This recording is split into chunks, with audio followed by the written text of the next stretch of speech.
올레시아 크리브소바는 자신이 우크라이나 전쟁을 비판한 것이 처음도 아니고 마지막도 아니기 때문에 러시아 당국에 자신만큼 겁을 준 것이라고 생각합니다.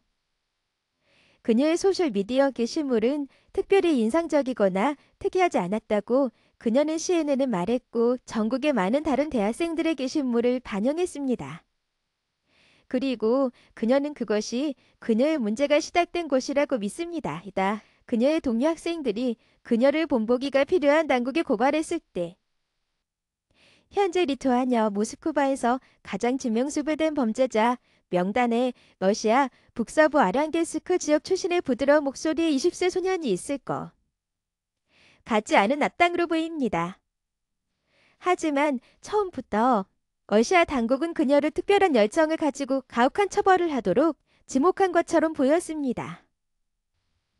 러시아 인권매체 단체 오비디인포에 따르면 지난해 우크라이나를 본격 침공한 이후 반정 활동으로 기소된 러시아인 447명 대부분이 허위, 정부 유포 혐의로 기소됐습니다. 그러나 크리브초바는 지난 1월 가택연금 상태에 놓였고 러시아군의 신용을 떨어뜨리고 테러를 정당화한다는 훨씬 심각한 혐의로 인터넷 사용을 금지했습니다.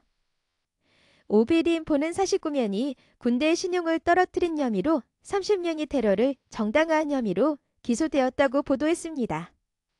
그 혐의들은 그녀가 지난 10월 크림탈이 폭발에 대해 올린 인스타그램 이야기와 관련이 있는데 이 이야기는 또한 러시아가 우크라이나를 침략했고 러시아 소셜 네트워크 VK의 학생 채팅에서 전쟁에 대해 비판적인 게시물을 만들었다고 주장했습니다.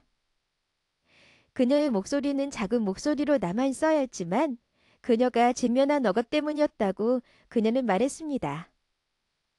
저는 그들이 정말 후회했다고 생각합니다. 아무도 사건이 너무 커져 공명이 그렇게 클 것이라고 예상하지 못했습니다. 라고 크리브소바가 러시아 당국에 대해 말했습니다. CNN은 1월에 그녀가 직면한 혐의에 대해 보도했고 그 이후로 다른 국제 언론들도 그녀의 이야기를 보도했습니다. 러시아는 우크라이나 전쟁이 주춤하자 언론의 자유와 반대를 크게 탄압했습니다. 푸틴이 전면적인 침공을 시작한 지 며칠 후 그의 정부는 러시아 군대에 대한 이른바 의도적으로 거짓된 정보의 유포를 범죄하는 법은 채택했고 최고 징역 15년을 선고받았습니다. 푸틴은 최근 우크라이나에서 전쟁에 참여하는 자원봉사자와 용병들도 포함하도록 그러한 규칙을 확장하는 새로운 법에 서명했습니다. 이제 적어도 크리브소라는 그녀가 원하는 만큼 큰 소리로 말할 수 있습니다. 문제는 내가 여기 있는 것이 행복하다는 것입니까? 라고 그녀는 리투아니아 수도 외곽에 있는 비좁고 먼지가 많은 소련 시대의 아파트에서 물었습니다. 왜 써요? 동전에는 양면이 있어요.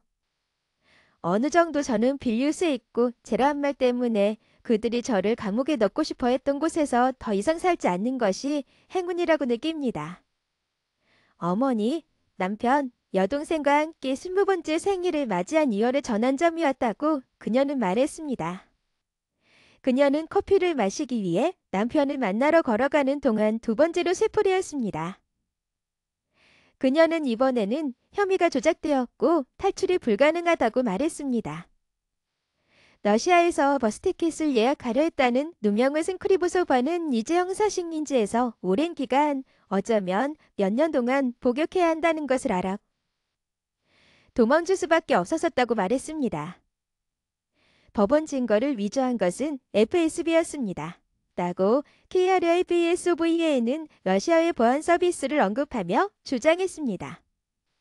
그녀는 변호사와 엄마 그리고 저는 그 일이 일어난 후에 서류를 자세히 살펴보고 있었고 그것을 한 사람이 제가 아니라는 것을 보여주기 위한 증거를 수집했지만 아무도 신경 쓰지 않았습니다. 따하다고 말했습니다. 저는 러시아가 경찰 국가이기 때문에 그들이 모두 서로의 등을 가릴 것이라는 것을 깨달았고 이것이 저를 떠나게 한 이유라고 생각합니다. 왜냐하면 저는 제 본 재판을 앞두고 있었기 때문입니다. 하지만 제 증거도 거기서 고려되지 않았습니다. 그녀는 그녀가 횡단할 것이라고 상상도 못했던 국경까지 자동차로 며칠 동안 여행하면서 한밤중에 떠났다고 말했습니다. 하지만 크리브소바는 그녀의 새로운 자유에도 불구하고 모든 것이 어렵다는 것을 인정했습니다. 저는 많은 것을 잃었고 많은 것을 겪었습니다. 라고 그녀는 쉴밥이 없는 아파트 가구를 구성하는 세 개의 구질구질한 의자 중 하나에 걸터앉으며 말했습니다. 특히 내 상황을 생각한 어머니의 눈물. 저는 남편과 할아버지, 할머니를 잃었습니다. 이것은 누구에게나 엄청난 가격입니다. 좀 더 실용적인 관점에서 크리브소바는 특유의 진지하지만 조용한 진지함으로 진공청소기가 절실히 필요하다고 설명했습니다. 그리고 그것은 단지 그것의 시작일 뿐입니다. 배낭만 가지고 떠났던 그녀는 이제 옷과 전화기 그리고 새로운 대학에 등록해야 합니다. 그녀는 추적될까 봐 오래된 전화기를 두고 봐야 했습니다. 국경을 넘기 전에 KRIBSOVA는 또한 그녀가 같은 연금에 처해진 후 발목에 매야 했던 전자팔찌를 버렸습니다. 운 좋게도 다른 많은 러시아 하드웨어와 마찬가지로 GPS가 제대로 작동하지 않았습니다. 라고 그녀가 장난스러운 미소를 지으며 말했습니다. 하지만 러시아 국경을 넘어오면서 크리브소바는 자신도 많은 것을 얻었다고 말했습니다.